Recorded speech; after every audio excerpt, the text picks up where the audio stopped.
হাজৰিকাপাৰাত মিহিৰাম কলিতা সোঁৱৰণী ন্যাসৰ বঁটা বিতৰণী সভা সম্পন্ন। হাইস্কুল শিক্ষান্ত পৰীক্ষাৰ ফলাফলত দৰং জিলাৰ হাজৰিকাপাৰা পৰীক্ষা কেন্দ্ৰৰ ভিতৰত সৰ্বোচ্চ নম্বৰ লাভ কৰা ল'ৰা আৰু ছোৱালী উভয় শাখাতে প্ৰথম আৰু দ্বিতীয় স্থান পাবলৈ সক্ষম হোৱা শিক্ষাৰ্থীসকলক 1985 চনৰে পৰা ক্ৰমে মিহিৰাম কলিতা সোঁৱৰণী ন্যাস, কিৰণবালা কলিতা সোঁৱৰণী ন্যাস, লক্ষীপ্ৰিয়া কলিতা সোঁৱৰণী ন্যাস আৰু ৰবীন্দ্ৰ কলিতা সোঁৱৰণী ন্যাসৰ বঁটা প্ৰদান কৰি অহা হৈছে। তদুপলক্ষে আজি জাতীয় বিদ্যালয় অসম হাজৰিকাপাৰা প্ৰাংগণত ন্যাস সমিতিৰ সভাপতি তাৰিণী চহৰীয়াৰ সভাপতিত্বত অনুষ্ঠিত এখনি মুকলি সভাত 2026 বৰ্ষৰ হাইস্কুল শিক্ষান্ত পৰীক্ষাৰ ফলাফলত হাজৰিকাপাৰা পৰীক্ষা কেন্দ্ৰৰ ভিতৰত ল'ৰা শাখাত সৰ্বোচ্চ নম্বৰ লাভ কৰা জাতীয় বিদ্যালয় অসম হাজৰিকাপাৰাৰ ছাত্ৰ সাগৰ নীলিম কাশ্যপক মিহিৰাম কলিতা সোঁৱৰণী ন্যাসৰ বঁটা প্ৰদান কৰা হয়। ৰাজ্যিক পুৰস্কাৰপ্ৰাপ্ত অৱসৰপ্ৰাপ্ত কৃতি শিক্ষক শিৱপ্ৰসাদ শৰ্মাই আঁত ধৰা আৰু ন্যাসৰ সচিব বিপুল কলিতাই বাৰ্ষিক প্ৰতিবেদন পাঠ কৰা সভাখন উদ্বোধন কৰে চিপাঝাৰ ট্ৰিনিটি জুনিয়ৰ বিজ্ঞান মহাবিদ্যালয়ৰ অধ্যক্ষ বিচিত্ৰ কুমাৰ মেধিয়ে। সভাখনত নিৰ্দিষ্ট বক্তা হিচাপে উপস্থিত থাকি ভাষণ প্ৰদান কৰে গুৱাহাটীৰ ৰাধা গোবিন্দ বৰুৱা মহাবিদ্যালয়ৰ সহকাৰী অধ্যাপক ডক্টৰ জয়ন্ত ডেকাই। জাতীয় বিদ্যালয় অসম হাজৰিকাপাৰাৰ শিক্ষাৰ্থীসকলৰ দ্বাৰা পৰিৱেশন কৰা এটি সমবেত সংগীতেৰে শুভাৰম্ভ হোৱা সভাখনত নেহেৰু স্মৃতি বালিকা উচ্চ মাধ্যমিক বিদ্যালয়ৰ ছাত্ৰী মেজাংচী চহৰীয়াই এটি বৰগীত পৰিৱেশন কৰে। ন্যাসদাতা পৰিয়ালৰ সদস্য ৰজনীকান্ত কলিতা, নিপেন কলিতা আৰু সুমন কলিতা বিশেষভাৱে উপস্থিত থকা সভাখনত হাজৰিকাপাৰা পৰীক্ষা কেন্দ্ৰৰ অন্তৰ্গত আটাইকেইখন বিদ্যালয় প্ৰধানসকল, বৃহত্তৰ হাজৰিকাপাৰা অঞ্চলৰ শতাধিক বিশিষ্ট ব্যক্তি, ছাত্ৰ-ছাত্ৰী আৰু অভিভাৱকসকল উপস্থিত থাকে। হাজৰিকাপাৰাৰ পৰা মানসজ্যোতি বৰুৱাৰ ৰিপৰ্ট, AIN লাইভ। আমাৰ এই মিহিৰাম কলিতা সোঁৱৰণী ন্যাসটো 1985 চনৰ পৰা চলি আছে। সেই সময়ত মোৰ দেউতা প্ৰয়াত ৰবীন্দ্ৰনাথ কলিতাই আৰু তেওঁৰ ভাতৃসকলৰ লগত লগ লাগি পেলাই এই ন্যাসটো মাত্ৰ 5,000 টকা দি আৰম্ভ কৰিছিল। আৰু তেতিয়া 500 টকা পুৰস্কাৰ দিছিল তেতিয়া।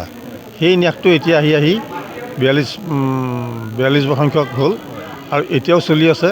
লগতে আজি 12 বছৰৰ আগতে মোৰ মাৰ নামত কিৰণবালা কলিতাৰ নামতো এটা সংযোগ কৰা হ'ল।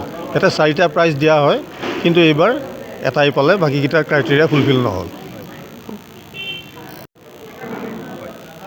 1985 চনতেই হাজৰিকাপাৰাত এটা সংস্কৃতিবান পৰিয়ালে আৰম্ভ কৰা মাত্ৰ সাধাৰণ এটা টকাৰে আৰম্ভ কৰি দিয়া এই ন্যাসটো এতিয়া আহি 42 সংখ্যক এইবাৰ বঁটা বিতৰণী সভা হৈ গ'ল, বাৰ্ষিক অনুষ্ঠান হ'ল। আৰু এই অনুষ্ঠানত এতিয়া এগৰাকী মাত্ৰ ছাত্ৰই এই বঁটাটো লাভ কৰিবৰ কাৰণে আৰু মিহিৰাম কলিতা সোঁৱৰণী ন্যাসৰ বঁটা পাবৰ কাৰণে সক্ষম হ'ল।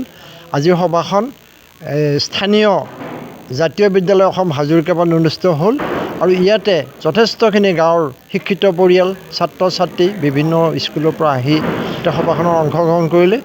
আৰু দুগৰাকী ব্যক্তিক আমি উদ্বোধক আৰু নিৰ্দিষ্ট মাতিছিলোঁ। ডক্টৰ জয়ন্ত ডেকা, তেখেত ৰাধা গোবিন্দ বৰুৱা মহাবিদ্যালয়ৰ প্ৰবক্তা। তেখেতে আহি সুন্দৰভাৱে ছাত্ৰ-ছাত্ৰীসকলক আগবাঢ়ি যোৱাত শিক্ষাৰ ক্ষেত্ৰত কিছুমান দিলে, টিপছ দিলে আৰু সেইটো আমি বহুত উপকৃত হোৱা বুলি অনুভৱ কৰিছোঁ। আৰু উদ্বোধক মহোদয়েও ছাত্ৰ-ছাত্ৰীসকলক জীৱন এই সংগ্ৰামত আগবাঢ়ি যোৱাৰ বহুতখিনি তেওঁলোকে পৰামৰ্শ দিলে। আমি মিটিংখন সামৰণি মাৰিছোঁ আৰু এখন সুন্দৰ সভা এখন অনুষ্ঠিত হোৱা বুলি আমি অনুভৱ কৰিছোঁ। আটাইলৈ আমি ধন্যবাদ জনাইছোঁ। বৃহত্তৰ হাজৰিকাপাৰাতে নহয়, সমগ্ৰ জিলাতে এটা বিপ্লৱৰ সূচনা কৰিছে শৈক্ষিক দিশত প্ৰয়াত মিহিৰাম কলিতা, কিৰণবালা কলিতা সোঁৱৰণী ন্যাসে। এই ন্যাস দুটিয়ে ছাত্ৰ ছাত্ৰীৰ এনেকুৱাভাৱে সাজ বহুৱাইছে, এটা শীতল যুদ্ধ মন মগজুত সদায় তেওঁলোকে ক্ৰিয়া কৰি থাকে। অভিভাৱকসকলো যথেষ্ট উপকৃত হ'ব পাৰিছে, কাৰণ আজিৰ এই যুগত এখন বিদ্যালয়ত নামভৰ্তিৰ কাৰণে যি এটা খৰচৰ সন্মুখীন হয়, এই ন্যাসৰ জৰিয়তে একেলগে ভালেখিনি ধন সংগ্ৰহ কৰি হয়তো দুখীয়া ল'ৰাটোৱে এখন ভাল বিদ্যালয়ত নাম লগোৱাৰ কাৰণে সক্ষম হৈছে।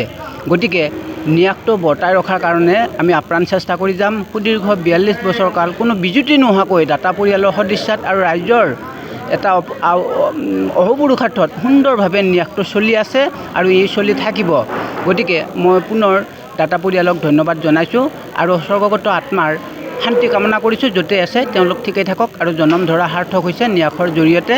গতিকে আমি অত্যন্ত সুখেৰে এই কথাখিনি অৱতাৰণা কৰি নিজে এটা শান্তি লাভ কৰিছোঁ। ধন্যবাদ। যিকোনো খবৰ আৰু বিজ্ঞাপনৰ বাবে যোগাযোগ কৰক 7896121996